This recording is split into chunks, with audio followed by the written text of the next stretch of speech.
Hi, I'm Natasha Tracy from Breaking Bipolar here at healthyplace.com. Today I was giving a talk at a local college, and one of the participants came up afterwards and asked me a question.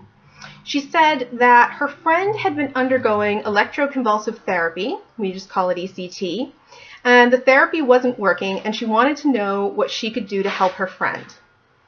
And I realized that this is actually a really important question. And I want to say a few things about it. First of all, I think the really important message that anyone who undergoes ECT and doesn't have it work needs to hear is that it is not the end. People will tell you that ECT is a last-ditch treatment, and in a lot of ways it absolutely is for many people. But just because it doesn't work doesn't mean there are no options for you. I underwent ECT about 5 years ago, and I did 9 treatments, and they were not successful. They did not help me at all. And at the time, I was very scared because there seemed to be no options for me for treatment. But I've had a life since then. I've had treatment since then. In fact, I've had very effective treatment since then. And so it's really important to remember that even though it may be not your first treatment of choice and something that you tried after a long time, it doesn't necessarily mean that it's all that there is.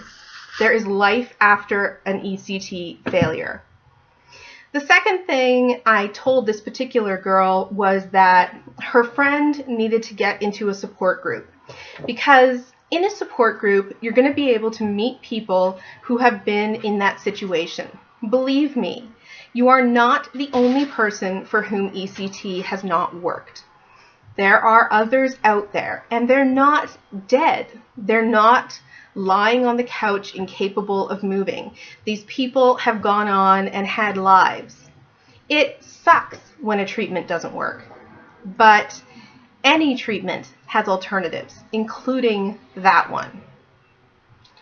And finally, I said to her that she needed to advocate for her friend, because the fact of the matter is, a doctor might actually tell you that you have no options.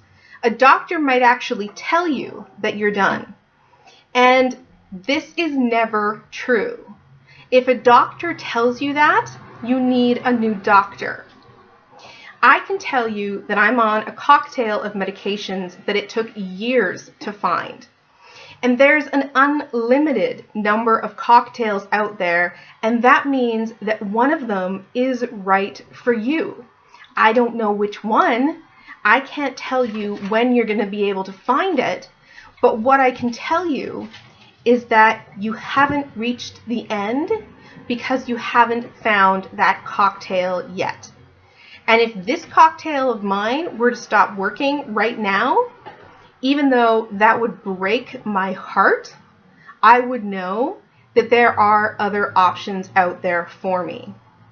And finally, if ECT is not working for you and you're undergoing unilateral ECT, and that is the most common type currently being used, you can consider going to a stronger form of ECT, which is called bilateral ECT.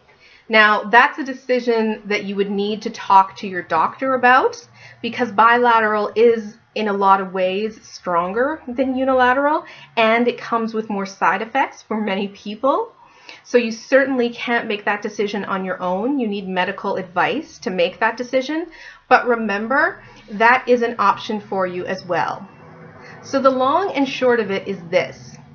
If someone you love is going through that treatment and it isn't working, remind them that there are options and there is life after failed ECT.